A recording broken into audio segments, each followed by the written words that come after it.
তো হ্যালো বন্ধুরা, আমি হালিমা, তোমরা দেখছি নিউ আইডিয়া 25। বন্ধুরা, আজকে যে বিষয়গুলো নিয়ে আলোচনা করা হবে সেগুলো খুব মজাদার এবং ইন্টারেস্টিং। এই বিষয়গুলো তোমরা ভালো করে যদি আজকে লক্ষ্য করো, তাহলে আজকের পর থেকে তোমরা বন্ধুরা এই বিষয়গুলোর উপর আর কোনো ডাউট থাকবে না। তো দেখো বন্ধুরা, এই স্ক্রিনে তোমরা যে বিষয়গুলো দেখতে পাচ্ছ, এই বিষয়গুলো সম্বন্ধে আমরা আলোচনা করবো। বিগত বছরে এখান থেকে অনেকগুলো কোশ্চেন এসেছে পরীক্ষাতে, তবে তোমরা এখান থেকে যে কোনো কোশ্চেন এলেই তোমরা এখান থেকে অ্যাচিভ করতে পারবে। তো দেখো বন্ধুরা, প্রথমে আমরা বিন্দু সম্বন্ধে আলোচনা করব। এই বিন্দুর বন্ধুরা কোনো দৈর্ঘ্য, প্রস্থ এবং উচ্চতা নেই। এই বিন্দুর একমাত্র শুধু অবস্থান আছে। তাহলে আমরা বন্ধুরা কি জানলাম? বিন্দুর শুধু কেবলমাত্র অবস্থান আছে। বিন্দুর অবস্থান আছে, কোনো দৈর্ঘ্য, প্রস্থ, উচ্চতা নেই। তো বন্ধুরা, এই ছিল বিন্দুর ডিটেলস। এরপরে বন্ধুরা আমরা জানবো রেখা সম্বন্ধে।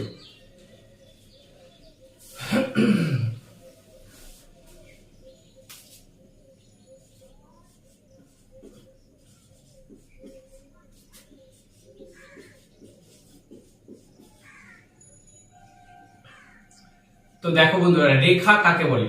দেখো, রেখা হচ্ছে একাধিক বিন্দুর সংযোগে, ভালো করে বন্ধুরা শুনবে, একাধিক বিন্দুর সংযোগে যে বিশেষ পথ তৈরি হয় তাকে বলা হয় রেখা বলা হয়।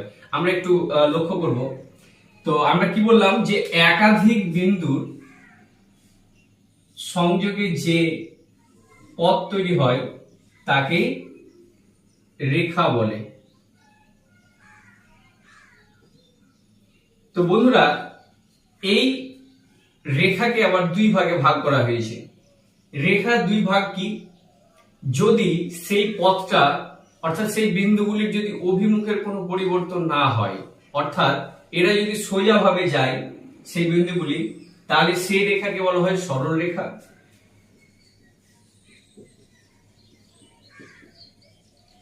এবং এদের যদি এই বিন্দুগুলির অভিমুখের পরিবর্তন হয়, তাহলে সেটা হবে বক্ররেখা। তো বোঝা গেছে বন্ধুরা? এবং আমরা এই যে রেখাতে বন্ধুরা তীর চিহ্ন ব্যবহার করছি, এই তীর চিহ্ন ব্যবহার করারও কারণ আছে বিশেষ। তো আজকে আমরা এই সরল রেখাটা নিয়ে আলোচনা করব। তো দেখো বন্ধুরা, এই সরল রেখার দুই সাইডে আমরা কিন্তু দুটো তীর দিয়েছি। এই তীর দেওয়ার মানে হচ্ছে বন্ধুরা, এর নির্দিষ্ট কোনো মাপ নেই। অর্থাৎ এই যে রেখার দুই প্রান্ত আছে, দুই সাইড আছে, এই দুই সাইডে এই সাইড কোথায় গিয়ে শেষ হয়েছে, এটা কোথায় গিয়ে শেষ হয়ে গেছে, এটা আমরা জানি না। অর্থাৎ বন্ধুরা, সরল রেখায় আমরা বুঝতে পারছি যে যে বিন্দুগুলো সংযোগে যে রেখাটা তৈরি হয়েছে, এই রেখার কোনো শেষ বা শুরু নেই এবং এরা সোজা পথে গেছে, তাই এরা হচ্ছে সরল রেখা। এবং এদের এই বিন্দুগুলোর অভিমুখের পরিবর্তন হয়েছে বলে এরা বক্ররেখা। তো বন্ধুরা, সরল রেখা সম্বন্ধে যদি আমরা জানি, এই সরল রেখায় যে তীর চিহ্নগুলো ব্যবহার করা হয়েছে, সেই তীর চিহ্নগুলো ব্যবহার করার কারণে আমরা এটা বোঝাতে চাইছি যে এর কোনো নির্দিষ্ট শুরু বা শেষ নেই। অর্থাৎ আমরা সরল রেখা সম্বন্ধে যদি জানতে যাই, তাহলে কি কি বিষয় পেলাম আমরা? 1 নম্বর, সরল রেখার কোনো শুরু বা শেষ নেই। তাহলে আমরা কি বুঝতে পারলাম বন্ধুরা? যে সরল রেখার কোনো শুরু বা শেষ নেই। আচ্ছা, এছাড়া আমরা কি ইনফরমেশন পাচ্ছি বন্ধুরা? আমরা আরেকটা ইনফরমেশন পাচ্ছি যে এই যে বিন্দুগুলো যোগ করার ফলে যে রেখাটা তৈরি হয়েছে, ফলে কিন্তু বন্ধুরা দেখো, এখানে যে তীর চিহ্নটা আছে, এখানে কিন্তু বিন্দুগুলো আছে, অর্থাৎ এখানে শেষ নেই এর, যেহেতু তাই এদের প্রান্ত বিন্দু নেই।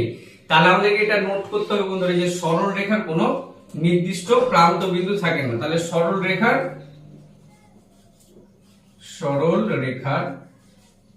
কোনো প্রান্ত বিন্দু নেই। তাহলে বোঝা গেছে বন্ধুরা যে সরল রেখার কোনো প্রান্ত বিন্দু নেই। অর্থাৎ এই যে বিন্দুগুলো আছে, ধরে নাও এখানে এ বা বি, এই এ বি এই বিন্দু সংযোগে সরল রেখাটা তৈরি হয়েছে, কিন্তু এদের প্রান্ত বিন্দু নেই, কারণ এদের শেষ বা কোনো শুরু নেই। অর্থাৎ আমরা আরেকটা বন্ধুরা জিনিস জানতে পারি, যে সরল রেখার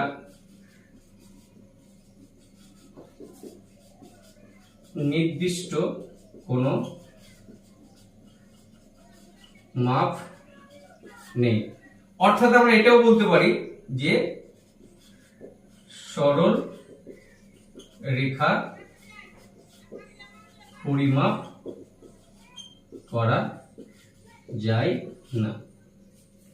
তো বন্ধুরা, আমি শুধু একমাত্র সরলরেখার সম্বন্ধে এই বিষয়টা বললাম, এটা বক্ররেখার সাথে একই প্রযোজ্য। কারণ শুধু একমাত্র কি এটা সোজা পথ আর এটা বাঁকা পথ।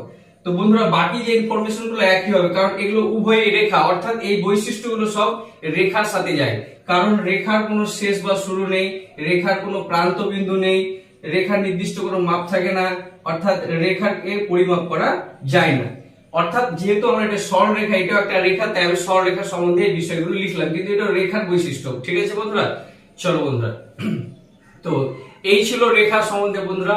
এরপরে আমরা জানবো রশ্মি সম্বন্ধে জানবো। তো দেখো বন্ধুরা, রশ্মি কাকে বলে?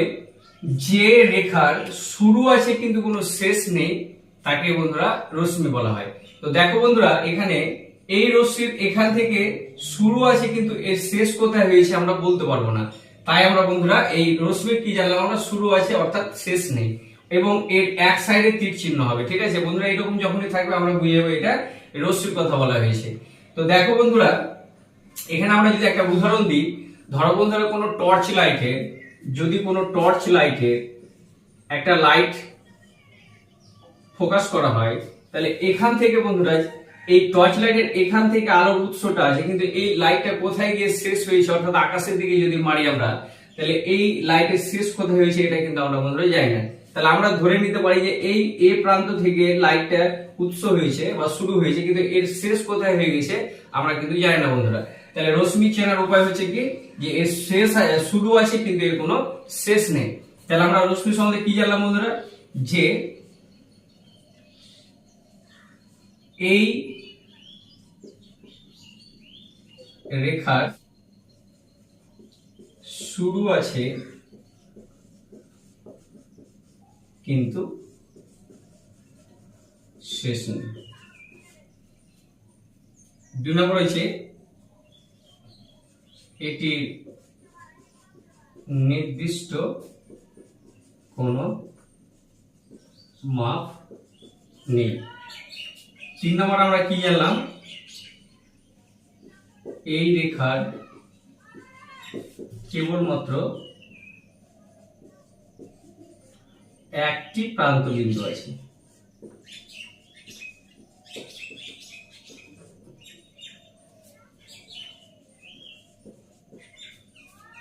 বোঝা গেছে বন্ধুরা?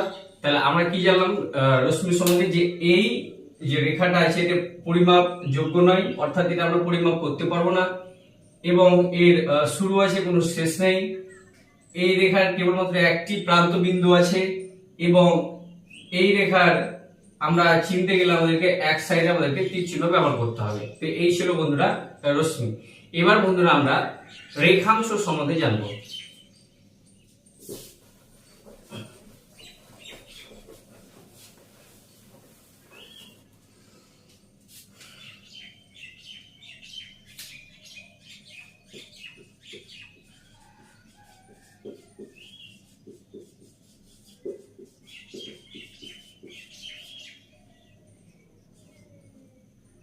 তো দেখো বন্ধুরা, এবার আমরা রেখাংশ সম্বন্ধে জানবো।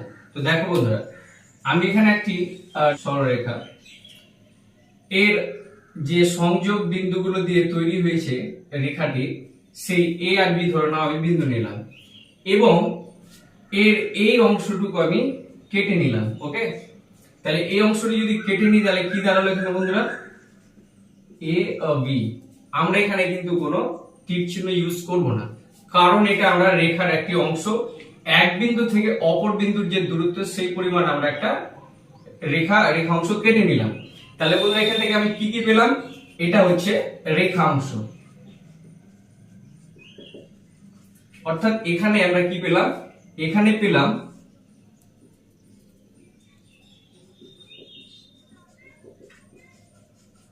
রেখাংশের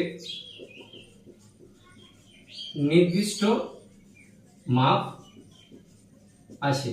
অর্থাৎ বন্ধুরা এই এ প্রান্ত থেকে বি প্রান্ত কতটা এর মাপ, এটা আমরা বন্ধুরা স্কেল বা যে কোনো আমরা পরিমাপযোগ্য স্কেল ব্যবহার করে আমরা এর মাপটা বের করতে পারবো। এছাড়া বন্ধুরা আমরা কি দেখতে পাচ্ছি, রেখাংশের দুইটি প্রান্ত বিন্দু আছে, রেখাংশের দুটি প্রান্ত বিন্দু আছে। আর কি জানলাম বন্ধুরা আমরা, যে এর শুরু এবং আমরা শেষ লক্ষ্য করতে পারি। তাহলে রেখাংশটা আমরা কি বুঝতে পারলাম বন্ধুরা, যে একটি বিন্দু থেকে অপর বিন্দুর যে দূরত্ব অংশ আমরা কেটে নিতে পারি রেখা থেকে, সেটা হচ্ছে রেখাংশ। এবং এই রেখাংশের আমরা দুটো প্রান্ত বিন্দু পাই এবং এই রেখাংশটি বন্ধুরা আমরা সমতল চিত্রে আঁকতে পারি। এই রেখাংশের নির্দিষ্ট মাপ আছে এবং এটি পরিমাপযোগ্য। তো আশা করি বন্ধুরা তোমাদের এখান থেকে অনেক হেল্প হয়েছে এবং এর পরবর্তী যে আরো যে বিষয়গুলো আছে ভিডিও করে আপনাদেরকে দেখাবো। তো আমার চ্যানেলটা অবশ্যই তোমরা ফলো করে রাখো এবং ভালো যদি লাগে একটি লাইক করে দিবে। ওকে বন্ধুরা, ভালো থাকবে, সুস্থ থাকবে।